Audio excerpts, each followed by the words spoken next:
Apple just filed a lawsuit that could destroy OpenAI, the world's most valuable company, against the company it partnered with just a year ago. This isn't a patent dispute, it's an existential threat.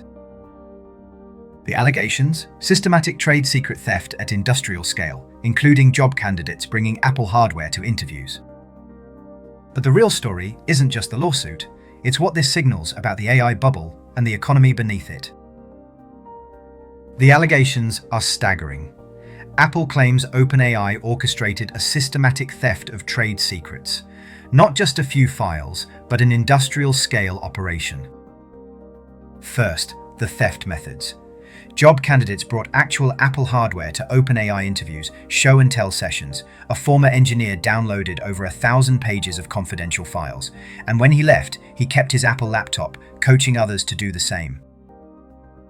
The defendants read like a who's who of AI hardware. OpenAI itself, CEO Sam Altman, their chief hardware officer, a former Apple VP, and the engineer who allegedly stole over 1,000 pages.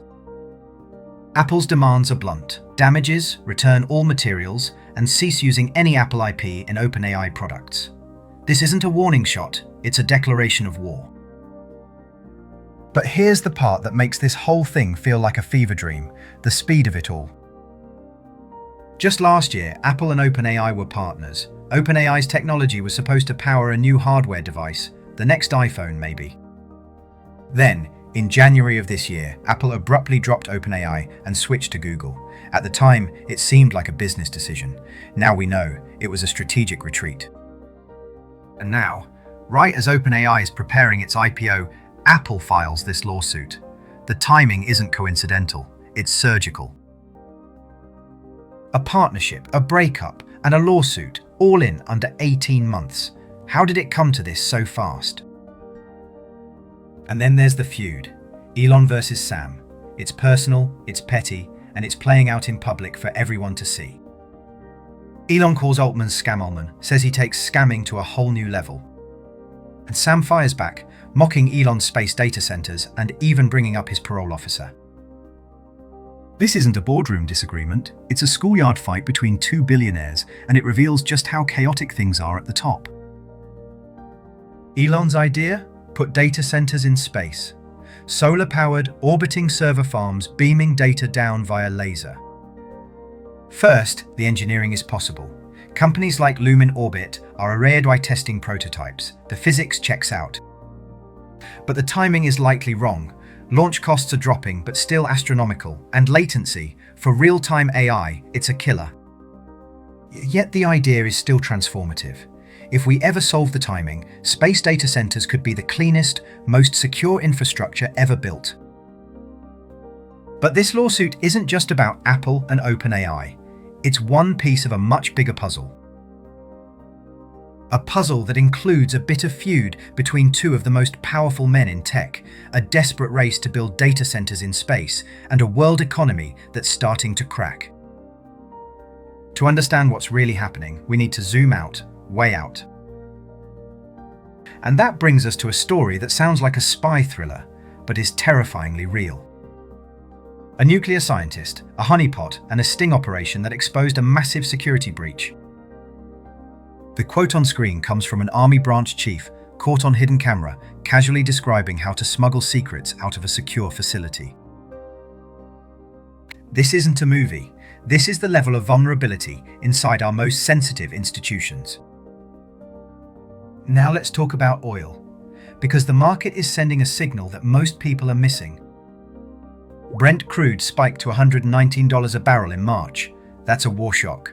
But by September, it had collapsed back to 72. The futures curve stayed flat the entire time. That's not a supply crisis. That's demand destruction. China's oil demand turned out to be far more elastic than anyone forecast. They simply used less, and Iran kept oil flowing through Hormuz even during active conflict. The market is screaming that the global economy is slowing down, and nobody wants to hear it. And then there's the trade war with Canada, our closest ally. On one side, the US has all the leverage. It's the world's biggest buyer, accounting for 72% of GDP from consumption alone, and Trump refused to renew USMCA, keeping Canada off balance with a yearly review cycle. On the other side, Canada is in trouble. Its economy is declining so fast it may have already fallen out of the G7. So Prime Minister Mark Carney did something drastic. He went to Beijing and cut Canada's tariff on Chinese EVs from 100% down to just 6.1%. In exchange, China slashed canola tariffs from 84% to 15%, reopening a $4 billion market for Canadian farmers, a clear pivot away from the US. Even allies are being forced to choose sides, and that's not a good sign for global stability. And now, China's economic strategy, a deliberate playbook. First, they flood global markets with cheap goods, steel, solar panels, electric vehicles, all heavily subsidized. From there, European manufacturers can't compete. Factories close, jobs vanish, deindustrialization spreads. Which then fuels the rise of far-right parties, promising to tear down the system that failed their workers.